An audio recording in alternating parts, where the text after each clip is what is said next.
Salut à tous. En voyage, il y a une recette très facile à faire, très simple. C'est le pesto d'ortie. C'est très bon. Vous pouvez en mettre sur les pâtes, en faire des petits toasts pour les apéros et des orties. Il y en a partout.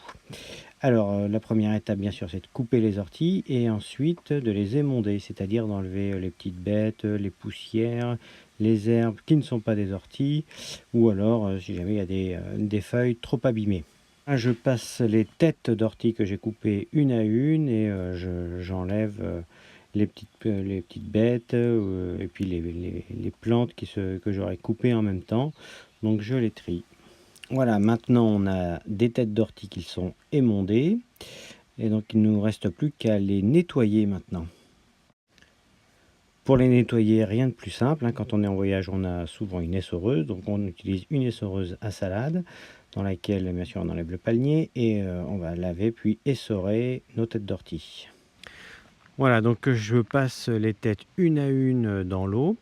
Alors souvent on demande est-ce que ça pique? Oui, bien sûr, ça pique toujours un peu, mais si on prend les têtes donc par la tige et la tête en bas, ça pique beaucoup moins. Vous avez moins de chances de vous faire piquer, donc pas de souci pour ça. Et voilà, maintenant on a des têtes d'ortie émondées, lavées, essorées, donc on va pouvoir les hacher menus. Alors pour les hacher, on utilise soit un couteau, soit un ciseau, ce que vous avez. C'est tout bête, hein, il suffit de les mettre, tout simplement, d'en faire un tas. Et puis c'est parti. Alors vous pouvez commencer au ciseau, puis finir au couteau, puis refaire au ciseau comme ça. Ici, donc on coupe les orties le plus fin possible, donc on fait des boudins, puis on passe le couteau plusieurs fois jusqu'à obtenir des tout petits bouts de feuilles, que ça soit bien haché.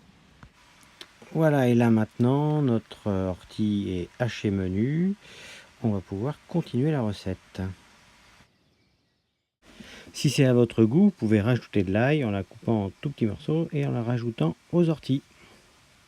Voilà, on a mis l'ail dedans. Maintenant, on va mettre un peu de sel.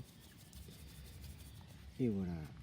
Et maintenant, on prend un bocal propre et on met tout dedans. Hop là.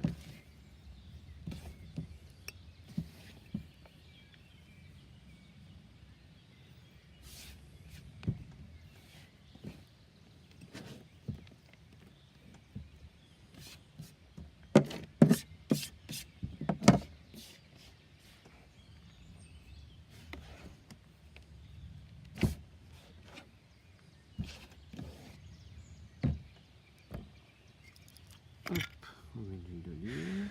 Pour l'huile d'olive, comptez à peu près 5 centilitres, hein, c'est un demi-verre pour la contenance là, du bocal.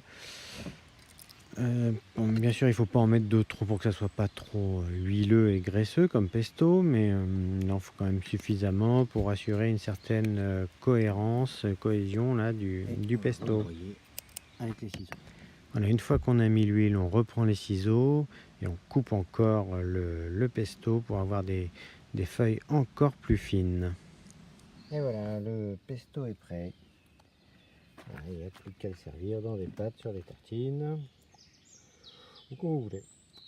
Bon appétit!